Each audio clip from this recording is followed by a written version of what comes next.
मंजूरी दे दी गई है। जी हां, लंबे समय बाद 34 साल बाद देश की सिक्ख्या व्यवस्था दे विच वड्डे बदलाव किए गए हैं। मोदी कैबिनेट ने नवीं सिक्ख्या नीति नूं मंजूरी दे दी है। इस दे विच जिहड़े वड्डे बदलाव किए गए हैं उस दे मुताबिक हुण 3 साल की बजाय ग्रैजुएशन की डिग्री 4 साल की होवेगी ते 4 साल की ग्रैजुएशन तो बाद MA 1 साल की होवेगी।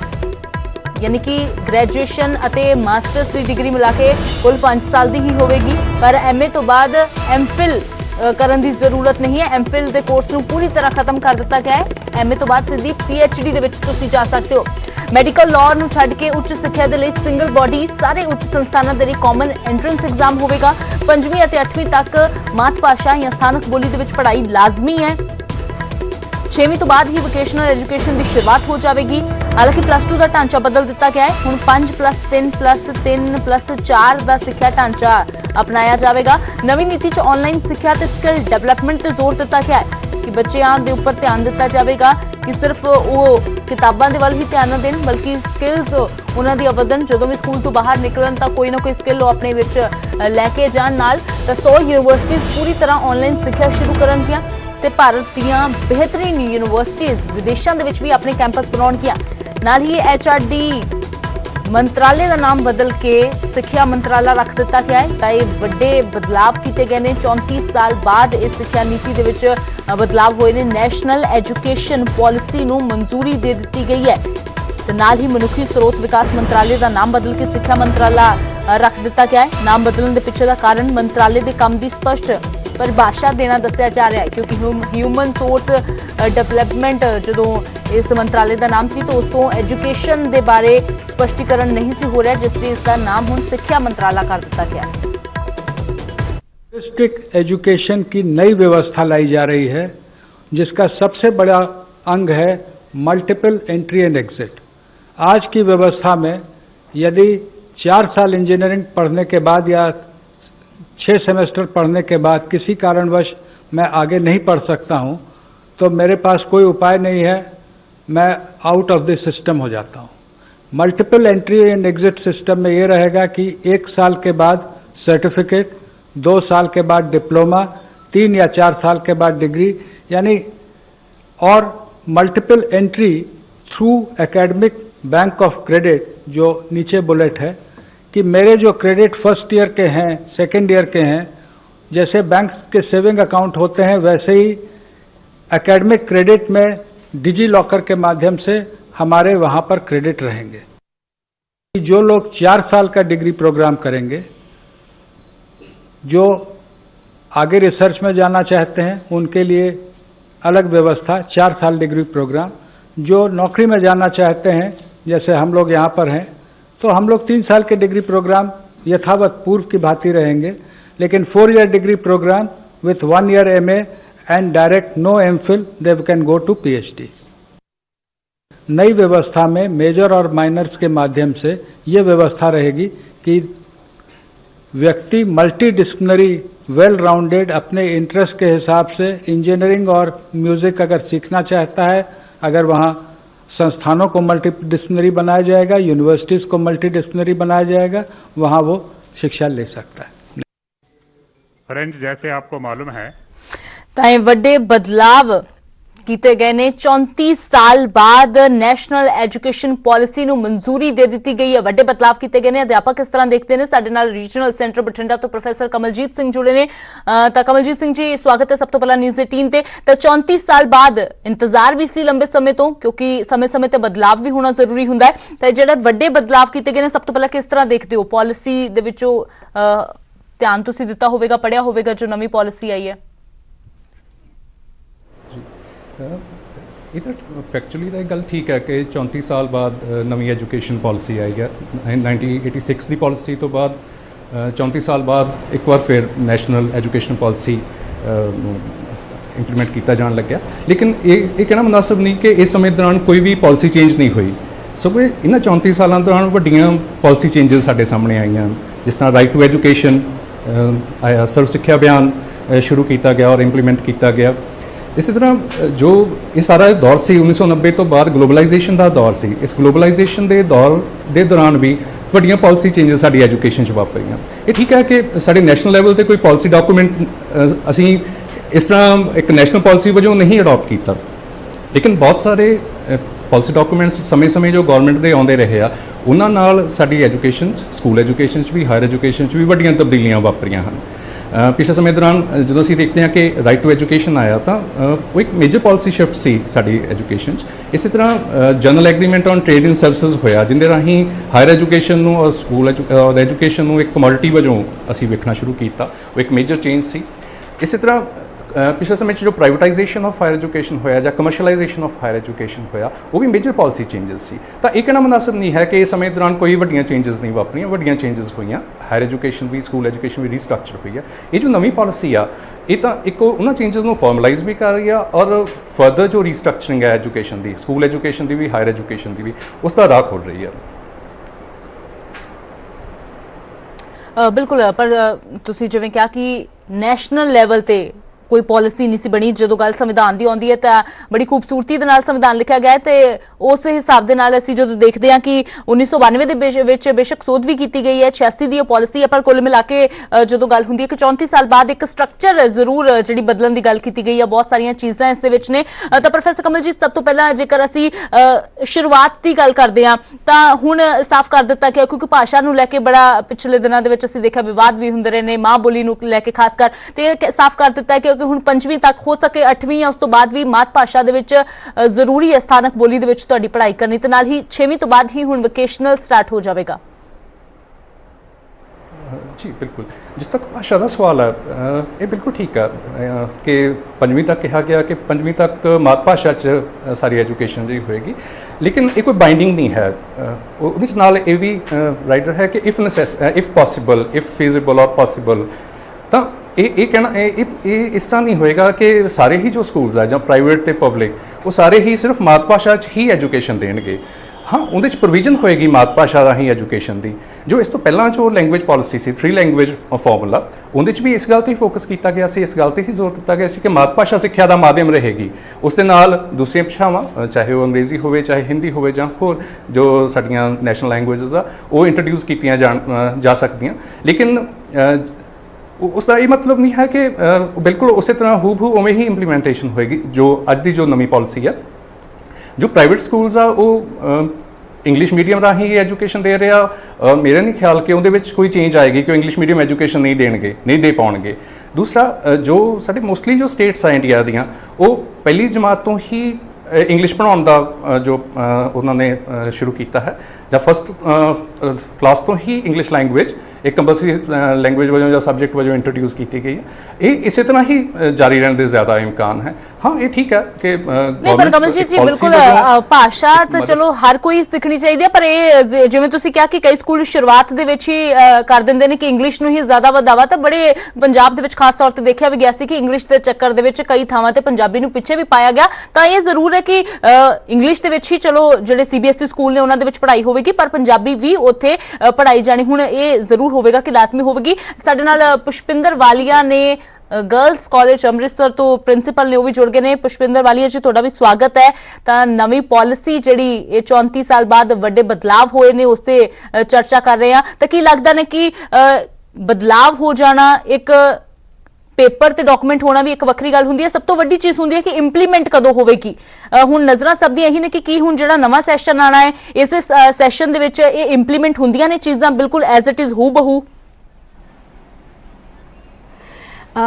ਸਭ ਤੋਂ ਪਹਿਲੇ ਤੇ ਮੈਂ ਕਹਿਣਾ ਚਾਹਾਂਗੀ ਕਿ ਜੋ ਨਵੀਂ ਪਾਲਿਸੀ ਆਈ ਹੈ, ਇਹਦੇ ਵਿੱਚ ਕੁਝ ਬਹੁਤ ਹੀ ਇਨੋਵੇਟਿਵ ਚੇਂਜਸ ਨੇ, ਜੋ ਕਿ ਮੈਨੂੰ ਤੇ ਲੱਗਦਾ ਹੈ ਕਿ ਸਾਨੂੰ ਇੱਕ ਤਰ੍ਹਾਂ ਦੇ ਇੰਟਰਨੈਸ਼ਨਲ ਲੈਵਲ ਦੇ ਉੱਤੇ ਇੱਕ ਸੇਮਨੈਸ ਦੇ ਰਹੇ ਨੇ, you know. So I think ਸਭ ਤੋਂ ਪਹਿਲੇ ਤੇ ਹਾਇਰ ਐਜੂਕੇਸ਼ਨ ਦੇ ਵਿੱਚ ਜਿਹੜੀ ਰੈਜ਼ੀਲੀਅੰਸ ਆਈ ਹੈ ਕਿ ਕ੍ਰੈਡਿਟ ਸਿਸਟਮ ਹੈ, ਮਲਟੀਪਲ ਐਂਟਰੀ ਐਗਜ਼ਿਟ ਸਿਸਟਮ ਹੈ, 2 ਪੁਆਇੰਟਸ ਮੈਨੂੰ ਬਹੁਤ ਹੀ ਇੰਟਰਸਟਿੰਗ ਲੱਗੇ ਨੇ ਔਰ ਜਿਨ੍ਹਾਂ ਦੀਆਂ ਬਹੁਤ ਹੀ ਫਿਊਚਰ ਵਿੱਚ ਪੋਸੀਬਿਲਿਟੀਜ਼ ਨੇ। ਉਹਨਾਂ ਵਿੱਚ ਇੱਕ ਤੇ ਇਹ ਹੈ ਕਿ ਜਿਹੜਾ ਮਲਟੀਪਲ ਐਂਟਰੀ ਐਗਜ਼ਿਟ ਸਿਸਟਮ ਹੈ, ਜਿਹਦੇ ਵਿੱਚ ਕਿ ਅਗਰ 4 ਇਅਰਸ ਦੀ ਗ੍ਰੈਜੂਏਸ਼ਨ ਹੈ ਤੇ ਉਹਦੇ ਵਿੱਚ ਅਗਰ ਕੋਈ student in between for some reason continue ਨਹੀਂ ਕਰ ਸਕਦਾ ਹੈ, ਸੋ ਉਹ ਸਟੂਡੈਂਟ ਨੂੰ ਫਿਰ ਵੀ ਉਹ ਈਅਰ ਦਾ ਕ੍ਰੈਡਿਟ ਮਿਲੇਗਾ, ਉਹਦੀ ਉਹ ਸਾਲ ਜਾਂ 2 ਸਾਲ 3 ਸਾਲ ਵੇਸਟ ਨਹੀਂ ਜਾਣਗੇ। So that is one very good point. और दूसरा जो है पॉइंट वो है कि जिहड़ी हायर एजुकेशन है ਉਹਦੇ ਵਿੱਚ ग्रैजुएशन कोर्स च मेजर एंड माइनर दी रेजिलियंस है, मीनस कि अगर कोई साइंस स्टूडेंट है और वो म्यूजिक पढ़ना चाहता है तो नाल ਉਹਨੂੰ भी लै सकता है।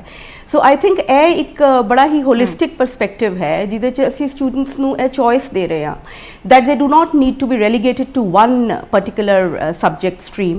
ਉਹਦੇ ਵਿੱਚ ਉਹ ਕੰਬਾਈਨ ਕਰ ਸਕਦੇ ਨੇ, ਇੱਕ ਹੋਲਸਮ ਪਰਸਨੈਲਿਟੀ ਵੀ ਬਣਦੀ ਹੈ, ਹੋਲਸਮ ਨੌਲੇਜ ਸਿਸਟਮ ਵੀ ਬਣਦਾ ਹੈ। तीसरी गल जी UGC ਤੇ AICTE ਨੂੰ ਮਰਜ ਕਰਨ ਦੀ ਹੋ ਰਹੀ ਹੈ, that is also I think ਇਹ सोच के ਕੀਤਾ ਜਾ ਰਿਹਾ ਹੈ ਕਿ ਇਹ ਇੱਕ ਹਾਇਰ ਐਜੂਕੇਸ਼ਨ ਨੂੰ ਗਵਰਨ ਕਰਨ ਲਈ ਇੱਕ ਸਿੰਗਲ ਇੰਟੀਗ੍ਰੇਟਿਡ ਵਿਜ਼ਨ ਬਣੇਗੀ ਔਰ ਇੱਕ ਸਿੰਗਲ ਬੋਡੀ ਬਣੇਗੀ ਜਿਹਦੇ ਨਾਲ ਕਿ it will be easier and more wholesome to take policy decisions. So ਇਹ ਸਭ ਚੀਜ਼ਾਂ ਤੇ ਬੜੀਆਂ ਅੱਛੀਆਂ ਨੇ। ਇਹਨਾਂ ਦੀਆਂ ਬਹੁਤ ਫਿਊਚਰ ਵਿੱਚ ਪੋਸੀਬਿਲਿਟੀਜ਼ ਨੇ ਜਿਨ੍ਹਾਂ ਦੇ ਨਾਲ ਕਿ ਸਾਡੇ ਸਟੂਡੈਂਟਸ ਜਿਹੜੇ ਨੇ ਇੰਟਰਨੈਸ਼ਨਲ ਲੈਵਲ ਦੇ ਉੱਤੇ ਜਾ ਕੇ ਬੈਟਰ ਕੰਪੀਟ ਕਰ ਸਕਦੇ ਨੇ ਔਰ ਉਹਨਾਂ ਦੀ ਕ੍ਰੈਡੀਬਿਲਿਟੀ ਵੀ ਬੈਟਰ ਬਣਦੀ ਹੈ। ਜੋ ਤੁਸੀਂ ਪੁੱਛਿਆ ਕਿ ਇਸ ਸਾਲ ਤੋਂ ਹੋ ਸਕਦਾ ਹੈ ਇੰਪਲੀਮੈਂਟ ਕਿ ਨਹੀਂ, ਉਹ ਤੇ ਗਵਰਨਮੈਂਟ ਨੂੰ ਬਹੁਤ ਸਾਰੀਆਂ ਚੀਜ਼ਾਂ ਦੇਖਣੀਆਂ ਪੈਣਗੀਆਂ because given the present covid crisis also and other things also, ਇਹ ਸਭ ਤੇ ਦੇਖਣਾ ਪਏਗਾ। It may take some time but I think कि जो भी ए डिसीजनस ने ए फ्यूचर दे लॉन्ग रन वास्ते बहुत अच्छे ने एंड इन्हां दियां जो नहीं बिल्कुल पुष्पिंदर जी वाकई दे विच फ्लैक्सिबिलिटी तो बहुत आवेगी जे एज इट इज ਜਿਹੜੇ ਡਿਸੀਜਨਸ ਨੇ ਜਾਂ ਜਿਹੜਾ ਫੈਸਲਾ ਲਾਗੂ ਹੁੰਦਾ ਕਿਉਂਕਿ ਸਾਇੰਸ ਦੇ ਵਿਦਿਆਰਥੀ ਦੇ ਨਾਲ ਮਿਊਜ਼ਿਕ ਉਸ ਦਾ ਕਰਨਾ ਜਾਂ ਕਿਸੇ ਇੰਜੀਨੀਅਰ ਦਾ ਮਿਊਜ਼ਿਕ ਕਰਨਾ ਇਹ ਬੜਾ ਕਹਿੰਦੇ ਸੀਗੇ ਕਿ ਔਡ ਜਿਹਾ ਇੱਕ ਕੰਬੀਨੇਸ਼ਨ ਲੱਗਦਾ ਹੈ। ਪਰ ਬੜੀ ਇੱਕ ਵਧੀਆ ਗੱਲ ਹੈ ਕਿ ਸਾਇੰਸ ਦਾ ਵਿਦਿਆਰਥੀ ਬੜੀ ਵਾਰ ਦੇਖਿਆ ਕਿ ਹੁਨਰ ਹਰ ਕਿਸੇ ਵਿਦਿਆਰਥੀ ਦੇ ਵਿੱਚ ਹੁੰਦਾ ਹੈ, ਪਰ ਕਿਉਂਕਿ ਤੁਹਾਡੀ ਸਟਰੀਮ ਦੂਸਰੀ ਹੁੰਦੀ ਹੈ ਤਾਂ ਤੁਸੀਂ ਬਿਲਕੁਲ ਦੂਸਰੀ ਫੀਲਡ ਦੇ ਵੱਲ ਜਾਂ ਦੂਸਰੀ ਸਟਰੀਮ ਦੇ ਵੱਲ ਨਹੀਂ ਜਾਣ ਦਾ ਸੋਚ ਸਕਦੇ। ਤਾਂ ਇਹ ਇੱਕ ਜ਼ਰੂਰ ਚੰਗੀ ਗੱਲ ਹੈ ਕਿ ਜਦੋਂ ਸਕਿੱਲ ਡਿਵੈਲਪਮੈਂਟ ਦੀ ਗੱਲ ਆਉਂਦੀ ਹੈ ਤਾਂ ਹਰ ਕਿਸੇ ਦੇ ਵਿੱਚ ਸਕਿੱਲਸ ਦੀ ਜਦੋਂ ਗੱਲ ਆਉਂਦੀ ਹੈ ਤਾਂ ਇਹ ਵੀ ਆਪਣੇ ਆਪ ਦੇ ਵਿੱਚ ਇੱਕ ਸਕਿੱਲਸ ਨੇ। ਸਾਇੰਸ ਨੂੰ ਮਿਊਜ਼ਿਕ ਦੇ ਨਾਲ ਕੰਬਾਈਨ ਕਰਨਾ ਜਾਂ ਇੰਜੀਨੀਅਰਿੰਗ ਦੀ ਗੱਲ ਕੀਤੀ ਜਾਵੇ ਉਸ ਨੂੰ ਕੰਬਾਈਨ करना। प्रोफैसर कमलजीत जी एक होर कन्फ्यूजन जिहड़ी है बहुत सारे लोगों को क्योंकि हाल ही दे विच पॉलिसी की जो गल हुई है कल जिहड़ा प्राइमरी एजुकेशन तो लैके हायर एजुकेशन तक इस दे विच बदलाव किए गए हैं तो 5+3+3+4 वाला इन्होंने हुण जिहड़ा फॉर्मूला है उस दे बारे थोड़ी एक विस्तार दे नाल जानकारी तुहाडे कोल चाहांगे। हाँ जी, जो रीस्ट्रक्चरिंग की है साडे स्कूल सिस्टम की जिन्हें पहला 10+2+3 सिस्टम सी उसनों 5+3+3+4 सिस्टम तब्दील किया जा रहा। जो पहले 5 ईयर्स आ उन्होंने फाउंडेशनल स्टेज वजों वेख्या जा रहा, उहदे 2 साल की जो प्री प्राइमरी एजुकेशन आ उसनों भी शामिल किया गया। ये इंपॉर्टेंट गल है, ये पॉजिटिव गल है कि असी पहला जो राइट टू एजुकेशन और 6 ਤੋਂ 14 साल की एजुकेशन का राइट सी और उस असी फोकस करते थे कि फस्ट क्लास तो ऑनवर्ड ही जो गवर्नमेंट की जिम्मेवारी है, लेकिन ये 2 साल जो प्री प्राइमरी एजुकेशन है उसनों भी शामिल किया गया। तो जो 5 साल की एजुकेशन है जो फाउंडेशनल स्टेज है उस पर एक फोकस देना वो इंपॉर्टेंट गल है क्योंकि जी अर्ली चाइल्डहुड केयर और एजुकेशन है जब प्री प्राइमरी एजुकेशन है वो इंपॉर्टेंट कॉन्ट्रीब्यूशन दिंदी है बच्चे की स्कूल एंटर होने भी, बच्चे को स्कूल ठीक ढंग नाल उस मूव करने भी और उसके जो बेसिक स्किल्स है उनके भी सीखने लिए। हाँ ये एक पॉजिटिव गल है। लेकिन एक गल मैं थोड़े नाल इस संबंध च कहना चाहांगा कि जो 5 ईयर्स की फाउंडेशन है प्लस 3 ईयर्स की दैन प्राइमरी एजुकेशन है दैन जो 3 ईयर्स की मिडल एजुकेशन है और फिर सैकेंडरी एजुकेशन है, इसनों राइट वजों नहीं देखा जा रहा। इसनों ये कहा गया कि इसकी यूनिवर्सलाइजेशन होएगी, 10 साल की एजुकेशन जी है उसकी यूनिवर्सलाइजेशन लिए एफर्ट होएगा। लेकिन जो इनिशियल डॉकूमेंट आया सी पॉलिसी डॉकूमेंट 2019 उस च इसनों राइट टू एजुकेशन वजों वेखण की कोशिश की भी 12 साल की एजुकेशन राइट वजों होएगी। एक गल जो होर मैं इत्थे ऐड करना चाहना कि एक मैनूं लगदा कि बड़ा एक सीरीयस ड्रॉबैक है इस पॉलिसी च एक गैप है वो ये है कि असी कॉमन स्कूल सिस्टम की गल नहीं बिल्कुल कर रहे। जे एजुकेशन स्कूल एजुकेशन सारी असी कॉमन स्कूल सिस्टम के थ्रू देने की गल करते तो उन्हें संभव सी कि असी सारे बच्चों लिए एक चंगे म्यार की और इक्को जिहे म्यार की सिक्ख्या की गल करते। लेकिन ये education policy common school system की गल नहीं करती, सगों जो स्ट्रेटिफाइड स्कूल सिस्टम है कि प्राइवेट तो पब्लिक 2 डिफरेंट सिस्टम जो एजुकेशन दे स्कूल लैवल पर वो एज सच ही एग्जिस्ट करेंगे। सगों कितना ना कितने पॉलिसी इस तरह लगती है कि जो प्राइवेट सिस्टम है जब प्राइवेटाइजेशन ऑफ एजुकेशन है उसनों ज़्यादा प्रमोट करती लगती खास तौर पर हायर एजुकेशन लैवल पर। तो एक पॉजिटिव गल है कि इस जो प्री प्राइमरी एजुकेशन है उसको सिग्निफिकेंस दिता गया। लेकिन ਕਾਮਨ ਸਕੂਲ ਸਿਸਟਮ ਦੀ ਗੱਲ ਨਾ ਕਰਨਾ ਜਾਂ ਇੱਕ ਇਕੁਐਲਿਟੀ ਬੇਸਡ ਐਜੂਕੇਸ਼ਨ ਸਿਸਟਮ ਦੀ ਗੱਲ ਨਾ ਕਰਨਾ, ਇਹ ਇਸ ਪਾਲਿਸੀ ਦਾ ਇੱਕ ਮੇਜਰ ਡਰਾਬੈਕ ਮੈਨੂੰ ਲੱਗਦਾ। ਤੇ ਕਮਲਜੀਤ ਜੀ ਇੱਕ ਹੋਰ ਚੀਜ਼ ਹੈ ਕਿ ਚਲੋ ਇਹ ਚੰਗੀ ਗੱਲ ਹੈ ਕਿ ਜੇਕਰ ਹੁਣ ਜਦੋਂ ਡਿਗਰੀ ਦੀ ਗੱਲ ਆਉਂਦੀ ਹੈ ਉਸਨੂੰ 4 ਸਾਲ ਦਾ ਕਰ ਦਿੱਤਾ ਹੈ, 3 ਸਾਲ ਤੋਂ ਵਧਾ ਕੇ ਬੇਸ਼ੱਕ ਐਮਏ 1 ਸਾਲ ਦੀ ਕਰ ਦਿੱਤੀ ਹੈ, ਯਾਨੀ ਕੁੱਲ ਮਿਲਾ ਕੇ ਮਾਸਟਰਸ ਗ੍ਰੈਜੂਏਸ਼ਨ ਨੂੰ 5 ਸਾਲ ਹੀ ਲੱਗਣਗੇ, ਪਰ 1 ਸਾਲ ਦੀ ਤੁਸੀਂ ਪੜ੍ਹਾਈ ਪੂਰੀ ਕਰਦੇ ਹੋ ਤਾਂ ਤੁਹਾਨੂੰ ਸਰਟੀਫਿਕੇਟ ਮਿਲੇਗਾ, 2 ਸਾਲ ਤੇ ਤੁਹਾਨੂੰ ਡਿਪਲੋਮਾ ਮਿਲੇਗਾ, 3 ਸਾਲ ਤੇ ਤੁਹਾਨੂੰ ਡਿਗਰੀ ਮਿਲੇਗੀ, ਯਾਨੀ ਕਿ ਮਿਹਨਤ ਕਿਸੇ ਬੱਚੇ ਦੀ ਬੇਕਾਰ ਨਹੀਂ ਜਾਵੇਗੀ ਜੇਕਰ ਕਿਸੇ ਕਾਰਨ ਉਸਨੂੰ ਪੜ੍ਹਾਈ ਛੱਡਣੀ ਪੈ ਸਕਦੀ ਹੈ। ਤੇ ਇੱਕ ਹੋਰ ਗੱਲ ਕਹੀ ਗਈ ਹੈ ਕਿ ਗੈਪ ਜੇਕਰ ਤੁਹਾਡਾ ਹੁੰਦਾ ਹੈ ਤੇ ਗੈਪ ਤੋਂ ਬਾਅਦ ਵੀ ਤੁਸੀਂ ਰੀਕੰਟੀਨਿਊ ਕਰ ਸਕਦੇ ਹੋ ਆਪਣੀ ਸਟੱਡੀ। मैम एक गल मैं जो कहना चाहना वो ये कि नो डाउट जो मिनिस्ट्री का नेम चेंज किया गया from human resource development ministry to education ministry, पर बड़ी ये सिंबॉलिक जी चेंज आ। हायर एजुकेशन ਨੂੰ ਜੇ ਅਸੀਂ ਵੇਖਦੇ ਹਾਂ ਜਾਂ ਐਜੂਕੇਸ਼ਨ ਨੂੰ ਅੱਜ ਦੇ ਸਮੇਂ 'ਚ ਦੇਖਦੇ ਹਾਂ ਤਾਂ ਇਸ ਦੀ ਪਰਪਸ ਜੋ ਨੌਲੇਜ ਇਕੋਨਮੀ ਆ ਜਾਂ ਸਾਡੀ ਜੋ ਇਕੋਨਮੀ ਹੈ ਉਸ ਦੀਆਂ ਜ਼ਰੂਰਤਾਂ ਨੂੰ ਪੂਰੀਆਂ ਕਰਨ ਵੱਲ ਜ਼ਿਆਦਾ ਰੁਚਿਤ ਹੈ। ਤਾਂ ਹਿਊਮਨ ਰਿਸੋਰਸ ਡਿਵੈਲਪਮੈਂਟ ਹੀ ਇਸ ਦਾ ਏਮ ਹੈ। ਤੁਸੀਂ ਜੋ ਗੱਲ ਕਰ ਰਹੇ ਕਿ ਸਕਿੱਲਸ ਤੇ ਫੋਕਸ ਹੈ, ਸਕਿੱਲ ਡਿਵੈਲਪਮੈਂਟ ਤੇ ਫੋਕਸ ਹੈ, ਤਾਂ ਜੋ ਹਾਇਰ ਐਜੂਕੇਸ਼ਨ ਦੀ ਜੋ ਰੀਸਟਰਕਚਰਿੰਗ ਹੈ ਜਿਹਦੇ 'ਚ ਅਸੀਂ ਕਿਹਾ ਗਿਆ ਕਿ 1 ਸਾਲ ਦਾ ਸਰਟੀਫਿਕੇਟ ਕੋਰਸ ਹੋਏਗਾ, 1 ਸਾਲ ਦਾ ਸਰਟੀਫਿਕੇਟ ਮਿਲ ਜਾਏਗਾ 1 ਸਾਲ ਕੰਪਲੀਟ ਕਰਨ ਤੇ, ਜਾਂ 2 ਸਾਲ ਕੰਪਲੀਟ ਕਰਨ ਤੇ ਡਿਪਲੋਮਾ ਮਿਲੇਗਾ, 3 ਸਾਲ ਕੰਪਲੀਟ ਕਰਨ ਤੇ ਡਿਗਰੀ ਮਿਲੇਗੀ। ਤਾਂ ਇਸ ਦੀ ਪਰਪਸ ਇਹ ਹੈ ਕਿ ਜੋ ਮਾਰਕੀਟ ਦੀਆਂ ਡਿਫਰੈਂਟ ਨੀਡਸ ਹੈ ਉਹਨਾਂ ਦੇ ਮੁਤਾਬਿਕ ਸਾਨੂੰ ਹਿਊਮਨ ਰਿਸੋਰਸ ਚਾਹੀਦਾ, ਜੋ ਸਾਨੂੰ ਲੇਬਰ ਫੋਰਸ ਚਾਹੀਦੀ ਹੈ ਉਸ ਦੀ ਅਵੇਲੇਬਿਲਿਟੀ ਹੋ ਜਾਵੇ। ਦੂਸਰੀ ਜਿਹੜੀ ਹਾਇਰ ਐਜੂਕੇਸ਼ਨ ਦੇ ਸੰਬੰਧ 'ਚ ਇੱਕ ਬੜੀ ਇੰਪੋਰਟੈਂਟ ਗੱਲ ਮੈਂ ਕਹਿਣਾ ਚਾਹੁੰਦਾ ਕਿ ਜੋ ਇਹ ਰੀਸਟਰਕਚਰਿੰਗ ਹੈ 3 years to 4 years the restructuring, ਇੱਕ ਤਾਂ ਇਸ ਦਾ ਗਲੋਬਲ ਕੰਟੈਕਸਟ ਹੈ। ਅਸੀਂ ਚਾਹੁੰਦੇ ਹਾਂ ਕਿ ਜੋ ਐਜੂਕੇਸ਼ਨ ਹੈ ਉਹ ਹੁਣ ਜੋ 4 ਸਾਲ ਦਾ ਸਿਸਟਮ ਦੂਸਰੇ ਦੇਸ਼ਾਂ 'ਚ ਹੈ, ਖਾਸ ਤੌਰ 'ਤੇ ਡਿਵੈਲਪ ਦੇਸ਼ਾਂ 'ਚ ਹੈ, ਅਸੀਂ ਉਹਨਾਂ ਨਾਲ ਇੱਕ ਮੈਚ ਕਰ ਸਕੀਏ। ਦੂਸਰਾ ਇਹਦੇ ਵਿੱਚ नो डाउट एक गल की गई कि 6% साड़ी जो GDP का वो हायर ਜਾਂ ओवरऑल एजुकेशन ਤੇ ਖਰਚਿਆ ਜਾਏਗਾ, लेकिन पिछले समय दौरान जो गवर्नमेंट्स ना डिफरेंट जो गवर्नमेंट्स आ उन्होंने कभी भी 4% तो ज़्यादा खर्च नहीं किया और फ्यूचर च भी इसकी पॉसिबिलिटी घट लगती है। तीजे वजों जो पॉलिसी रीस्ट्रक्चरिंग की हायर एजुकेशन की गल कर रही है इहदे ज़्यादा जो संभावना ये है कि हायर एजुकेशन का फर्दर प्राइवेटाइजेशन होएगा।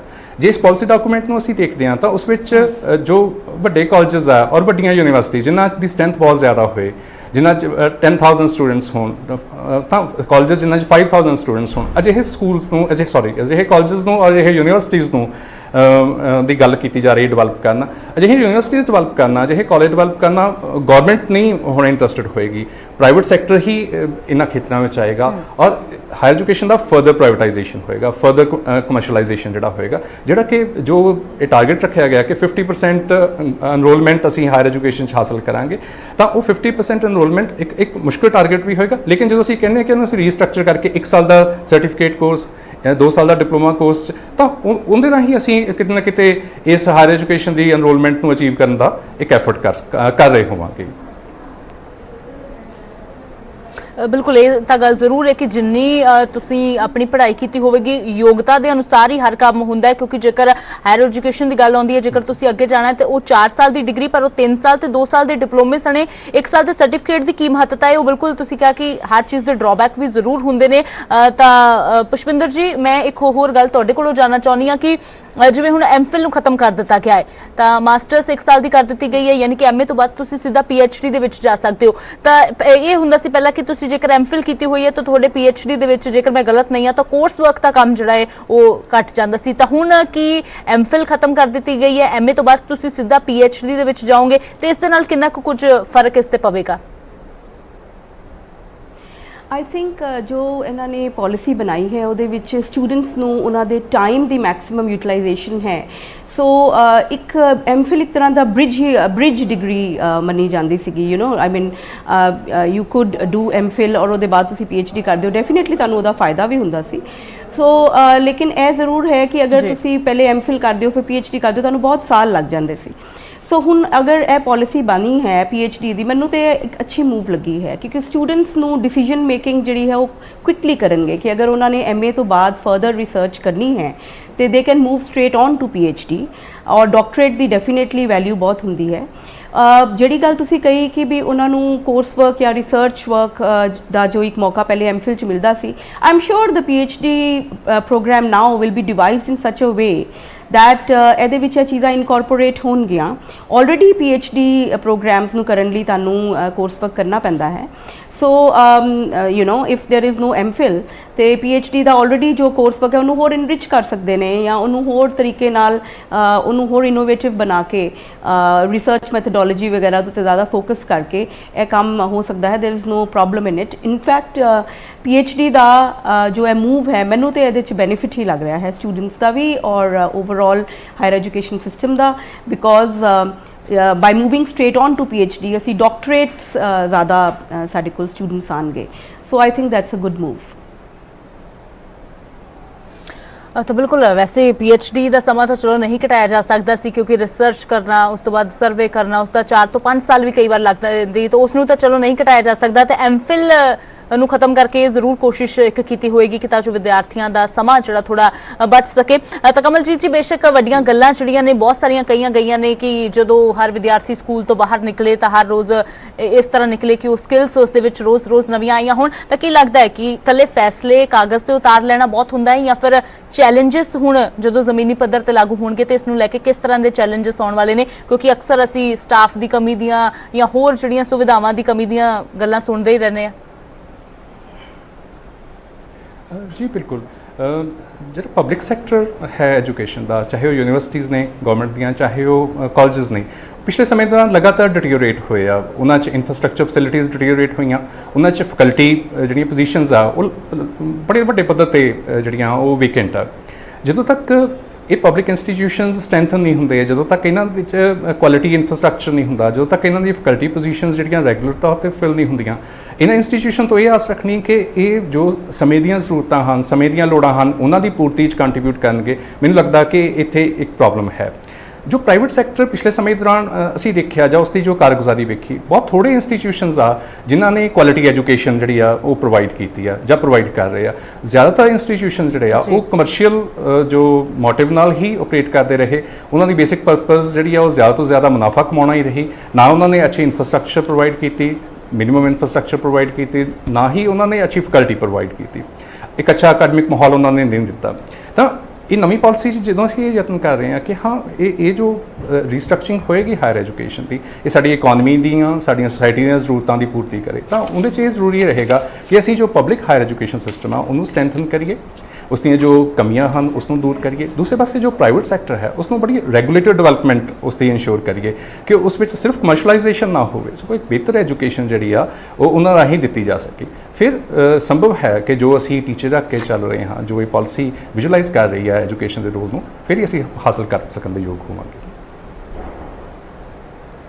ਬਿਲਕੁਲ, ਇਸ ਲਈ ਮੈਂ ਕਿਹਾ ਕਿ ਬੜੇ ਫੈਸਲੇ ਕਈ ਵਾਰ ਲਏ ਜਾਂਦੇ ਨੇ ਪਰ ਉਹਨਾਂ ਨੂੰ ਜ਼ਮੀਨੀ ਪੱਧਰ ਤੇ ਜਦੋਂ ਲਾਗੂ ਕਰਨਾ ਹੁੰਦਾ ਤੇ ਬੜੇ ਸਾਰੇ ਚੈਲੰਜਸ ਹੁੰਦੇ ਨੇ, ਖਾਸ ਤੌਰ ਤੇ ਜਦੋਂ ਗੱਲ ਪੰਜਾਬ ਦੀ ਜਾਂ ਸਿਰਫ ਪੰਜਾਬ ਦੀ ਨਹੀਂ ਹੋਰ ਵੀ ਸੂਬਿਆਂ ਦੇ ਵਿੱਚ ਬੜੀ ਪ੍ਰੋਬਲਮ ਅਸੀਂ ਦੇਖੀ ਹੈ ਕਿ ਖਾਸ ਤੌਰ ਤੇ ਸਟਾਫ ਨੂੰ ਲੈ ਕੇ ਤਾਂ ਸਰਕਾਰੀ ਸਕੂਲਾਂ ਦੇ ਵਿੱਚ ਖਾਸ ਤੌਰ ਤੇ ਇੱਕ ਵੱਡੀ ਸਮੱਸਿਆ ਬਣੀ ਰਹਿੰਦੀ ਹੈ, ਹੋਰ ਵਿਦਿਆਰਥੀਆਂ ਦੀਆਂ ਬੜੀਆਂ ਸਮੱਸਿਆਵਾਂ ਹੁੰਦੀਆਂ ਨੇ। ਤਾਂ ਪ੍ਰੋਫੈਸਰ ਕਮਲਜੀਤ ਜੀ, ਇੱਕ ਹੋਰ ਜਿਹੜੀ ਇਸ ਦੇ ਵਿੱਚ ਕਈ ਚੀਜ਼ ਕਿ ਰਿਪੋਰਟ ਕਾਰਡ ਤਿਆਰ ਕਰਨ ਨੂੰ ਲੈ ਕੇ ਕਿ ਹੁਣ ਉਹ 3 ਫੇਸ ਹੋਵੇਗਾ ਕਿ ਪਹਿਲਾਂ ਸਿਰਫ ਟੀਚਰਸ ਜਿਹੜੇ ਸੀ ਉਹ ਰਿਜ਼ਲਟ ਤਿਆਰ ਕਰ ਦਿੰਦੇ ਸੀ, ਹੁਣ ਸਟੂਡੈਂਟ ਪਹਿਲਾਂ ਖੁਦ ਵੀ ਸਮੀਖਿਆ ਕਰੇਗਾ, ਫਿਰ ਉਸਦੇ ਜਿਹੜੇ ਨਾਲ ਦੇ ਵਿਦਿਆਰਥੀ ਨੇ ਉਹਨਾਂ ਨੂੰ ਵੀ ਸਮੀਖਿਆ ਕਰਨ ਦਾ ਮੌਕਾ ਮਿਲੇਗਾ, ਉਸ ਤੋਂ ਬਾਅਦ ਫਾਈਨਲ ਰਿਪੋਰਟ ਕਾਰਡ ਤਿਆਰ ਕੀਤਾ ਜਾਵੇਗਾ। ਯਾਨੀ ਕਿ ਵਿਦਿਆਰਥੀਆਂ ਦੀ ਸ਼ਮੂਲੀਅਤ ਵੀ ਉਸ ਦੇ ਵਿੱਚ ਰਹੇਗੀ ਕਿ ਉਹ ਜਾਂਚ ਸਕਣ ਕਿ ਕੀ ਉਹਨਾਂ ਨੇ ਕੀਤਾ ਹੈ ਤੇ ਆਪਣੇ ਆਪ ਨੂੰ ਕਿੰਨਾ ਕੁ ਆਂਕਦੇ ਨੇ। ਬਿਲਕੁਲ, ਇੱਕ ਪਿਛਲੇ ਸਮੇਂ ਦੌਰਾਨ ਵੀ ਸਾਰਾ ਜੋ ਪਾਲਿਸੀ ਡਿਸਕੋਰਸ ਰਿਹਾ ਉਹ ਇਸ ਗੱਲ ਤੇ ਫੋਕਸ ਰਿਹਾ ਕਿ ਕੁਝ ਲਰਨਿੰਗ ਆਊਟਕਮਸ ਜਿਹੜੇ ਆ ਉਹ ਅਸੀਂ ਜ਼ਰੂਰ ਹਾਸਲ ਕਰ ਪਾਈਏ। ਇਹ ਇਸ ਪਾਲਿਸੀ 'ਚ ਵੀ ਜੋ ਫਾਊਂਡੇਸ਼ਨ ਲੈਵਲ ਹੈ 5 ਇਅਰਸ, ਉਸ 'ਤੇ ਇੱਕ ਨੈਸ਼ਨਲ ਕਮਿਸ਼ਨ ਬਣਾਉਣ ਦੀ ਗੱਲ ਕੀਤੀ ਗਈ ਹੈ, National Commission on Foundational Numeracy and Literacy. ਤਾਂ ਉਹਦੇ 'ਚ ਇਸ ਗੱਲ 'ਤੇ ਫੋਕਸ ਦਿੱਤਾ ਗਿਆ ਕਿ ਜੋ ਬੱਚੇ ਹਨ ਉਹ ਸਿੱਖਣ ਵੀ। ਜੋ ਪਿਛਲੇ ਸਮੇਂ ਦੌਰਾਨ ਸਮੱਸਿਆ ਆਈ ਹੈ ਕਿ ਬੱਚਿਆਂ ਦੀ ਐਨਰੋਲਮੈਂਟ ਹੋ ਰਹੀ ਹੈ, ਰਿਟੈਂਸ਼ਨ ਹੋ ਰਹੀ ਆ, ਲੇਕਿਨ ਉਹਨਾਂ ਦੀ ਜੋ ਅਕੈਡਮਿਕ ਅਚੀਵਮੈਂਟ ਹੈ ਉਹ ਕਾਫੀ ਪੂਅਰ ਹੈ। ਕਾਫੀ ਰਿਜ਼ਲਟਸ ਜੋ ਸਾਡੇ ਸਾਹਮਣੇ ਪਿਛਲੇ ਸਮੇਂ ਦੌਰਾਨ ਆਏ ਉਹ ਇਹੀ ਦਰਸਾਉਂਦੇ ਆ ਕਿ ਜੋ ਸਾਡੇ ਬੱਚੇ ਖਾਸ ਤੌਰ 'ਤੇ ਰੂਰਲ ਗਵਰਨਮੈਂਟ ਸਕੂਲਾਂ 'ਚ ਪੜ੍ਹ ਰਹੇ ਆ ਉਹਨਾਂ ਦੀ ਜੋ ਅਕੈਡਮਿਕ ਪਰਫਾਰਮੈਂਸ ਆ ਉਹ ਬਹੁਤ ਜ਼ਿਆਦਾ ਪੂਅਰ ਆ। ਤਾਂ ਇਸ ਲਈ ਸਾਡੀ ਜੋ ਪਾਲਿਸੀ ਡਿਸਕੋਰਸ ਇਹ ਰਿਹਾ ਕਿ ਅਸੀਂ ਬੱਚਿਆਂ ਦੀ ਲਰਨਿੰਗ ਨੂੰ, ਉਹਨਾਂ ਦੇ ਲਰਨਿੰਗ ਆਊਟਕਮਸ ਨੂੰ ਕਿਵੇਂ ਇੰਪਰੂਵ ਕਰਦੇ ਹਾਂ। ਤਾਂ ਇਹ ਪਾਲਿਸੀ ਡਾਕੂਮੈਂਟ ਵੀ ਨੋ ਡਾਊਟ ਇਸ ਗੱਲ 'ਤੇ ਫੋਕਸ ਕਰ ਰਿਹਾ ਕਿ ਬੱਚਿਆਂ ਦੇ ਲਰਨਿੰਗ ਆਊਟਕਮਸ ਇੰਪਰੂਵ ਹੋਣ, ਉਹਦੇ 'ਚ ਟੀਚਰ ਨੂੰ ਅਸੀਂ ਉਹਦੀ ਅਕਾਊਂਟੇਬਿਲਿਟੀ ਉਸ ਨਾਲ ਜੋੜ ਰਹੇ ਹਾਂ, ਉਸ ਨੂੰ ਕਹਿ ਰਹੇ ਹਾਂ ਕਿ ਜੋ ਨਿਸ਼ਚਿਤ ਲਰਨਿੰਗ ਆਊਟਕਮਸ ਹੋਣਗੇ ਉਹਨਾਂ ਨੂੰ ਹਾਸਲ ਕਰਨਾ ਉਸ ਲਈ ਇੱਕ ਤਰ੍ਹਾਂ ਦੀ ਇੱਕ ਲਾਜ਼ਮੀ ਸ਼ਰਤ ਹੋਏਗੀ ਕਿ ਉਸ ਦੀ ਸਾਰੀ ਜੋ ਪਰਫਾਰਮੈਂਸ ਆ ਉਹ ਇਸ ਗੱਲ 'ਤੇ ਨਿਰਭਰ ਕਰੇਗੀ ਕਿ ਬੱਚੇ ਕਿਸ ਤਰ੍ਹਾਂ ਪਰਫਾਰਮ ਕਰ ਰਹੇ ਆ। ਤਾਂ ਉਸ ਕੰਟੈਕਸਟ ਵਿੱਚ ਨੋ ਡਾਊਟ ਇਹ ਪਾਲਿਸੀ ਵੀ ਉਸੇ ਦਿਸ਼ਾ ਵਿੱਚ ਹੀ ਚੱਲ ਰਹੀ ਆ ਕਿ ਬੱਚਿਆਂ ਲਈ ਇੱਕ ਨਿਸ਼ਚਿਤ ਲਰਨਿੰਗ ਆਊਟਕਮ ਸੈੱਟ ਕੀਤੇ ਜਾਣ, ਟੀਚਰ ਸੈੱਟ ਕੀਤੇ ਜਾਣ ਕਿ ਬੱਚੇ ਕੀ ਹਾਸਲ ਕਰਨ। ਜੋ ਫਸਟ ਫਾਊਂਡੇਸ਼ਨ ਸਟੇਜ ਹੈ ਉਸ ਤੱਕ ਉਹ ਕਿਸ ਤਰ੍ਹਾਂ ਇੱਕ ਫਾਊਂਡੇਸ਼ਨਲ ਜੋ ਨਿਊਮਰੇਸੀ ਹੈ ਜਾਂ ਲਿਟਰੇਸੀ ਹੈ ਉਸ ਨੂੰ ਉਹ ਹਾਸਲ ਕਰ ਪਾਉਣ। ਨੈਕਸਟ ਜੋ ਸਟੇਜ ਸਾਡੀ ਰਹੇਗੀ 8 ਸਾਲ ਦੀ ਐਲੀਮੈਂਟਰੀ ਐਜੂਕੇਸ਼ਨ ਦੀ, ਉਸ ਤੱਕ ਜੋ ਟੀਚਰ ਨਿਸ਼ਚਿਤ ਹਨ ਉਹਨਾਂ ਨੂੰ ਉਹ ਹਾਸਲ ਕਰ ਪਾਉਣ। ਤਾਂ ਨੋ ਡਾਊਟ ਇਹ ਪਾਲਿਸੀ ਦਾ ਜੋ ਡਾਇਮੈਂਸ਼ਨ ਹੈ ਇਹ ਇਸ ਪਾਲਿਸੀ 'ਚ ਵੀ ਬੜਾ ਨੁਮਾਇਆ ਤੌਰ 'ਤੇ ਸ਼ਾਮਲ ਕੀਤਾ ਗਿਆ। ਤਾਂ ਬਿਲਕੁਲ ਉਮੀਦ ਇਹੀ ਕਰਦੇ ਹਾਂ ਪ੍ਰੋਫੈਸਰ ਕਮਲਜੀਤ ਜੀ ਕਿ ਬੱਚਿਆਂ ਨੂੰ ਹੋਲਿਸਟਿਕ ਬਣਾਉਣ ਦੇ ਲਈ ਜਿਸ ਤਰ੍ਹਾਂ ਦੇ ਰੈਡੀਕਲ ਚੇਂਜਸ ਦਾ ਦਾਅਵਾ ਕੀਤਾ ਜਾ ਰਿਹਾ ਹੈ ਕਿ ਇਹ ਕੀਤੇ ਗਏ ਨੇ ਉਹ ਰੈਡੀਕਲ ਸਾਬਿਤ ਵੀ ਹੋਣ ਵਾਕਈ ਦੇ ਵਿੱਚ। ਤੇ ਜਿਸ ਤਰ੍ਹਾਂ ਤੁਸੀਂ ਕਿਹਾ ਕਿ ਆਊਟਕਮ ਬਹੁਤ ਜ਼ਰੂਰੀ ਹੁੰਦਾ ਹੈ, ਉਹ ਫਿਲਹਾਲ ਦੇਖਣਾ ਹੋਵੇਗਾ ਕਿ ਕਦੋਂ ਤੱਕ ਫਿਲਹਾਲ ਇਹ ਜ਼ਮੀਨੀ ਪੱਧਰ ਤੇ ਲਾਗੂ ਹੁੰਦੇ ਨੇ ਤੇ ਕੀ ਇਹਨਾਂ ਦੇ ਨਤੀਜੇ ਨਿਕਲਦੇ ਨੇ। ਬਹੁਤ ਬਹੁਤ ਸ਼ੁਕਰੀਆ ਪ੍ਰੋਫੈਸਰ ਕਮਲਜੀਤ ਦੀ ਨਿਊਜ਼ 18 ਦੇ ਨਾਲ ਗੱਲਬਾਤ ਕਰਨ ਦੇ ਲਈ। ਡਾਕਟਰ ਪੁਸ਼ਪਿੰਦਰ ਵਾਲੀਆ ਤੁਹਾਡਾ ਵੀ ਸ਼ੁਕਰੀਆ ਸਾਨੂੰ ਆਪਣਾ ਸਮਾਂ ਦੇਣ ਦੇ ਲਈ। ਤਾਂ ਨਵੀਂ ਨੀਤੀ ਜਿਹੜੀ 34 ਸਾਲ ਬਾਅਦ ਇਹ ਵੱਡੇ ਬਦਲਾਵ ਕੀਤੇ ਗਏ ਨੇ, ਫਿਰ ਚਾਹੇ ਉਹ ਡਿਗਰੀ ਦੀ ਗੱਲ ਹੋਵੇ ਜਾਂ ਫਿਰ ਹੋਰ ਜਿਹੜੀ ਚੀਜ਼ਾਂ ਨੇ ਇਸ ਦੇ ਵਿੱਚ ਕੀਤੀਆਂ ਗਈਆਂ ਨੇ ਉਹਨਾਂ ਨੂੰ ਲੈ ਕੇ ਕੀ ਸੋਚਦੇ ਨੇ ਅਧਿਆਪਕ, ਇਹ ਤੁਸੀਂ ਸੁਣਿਆ।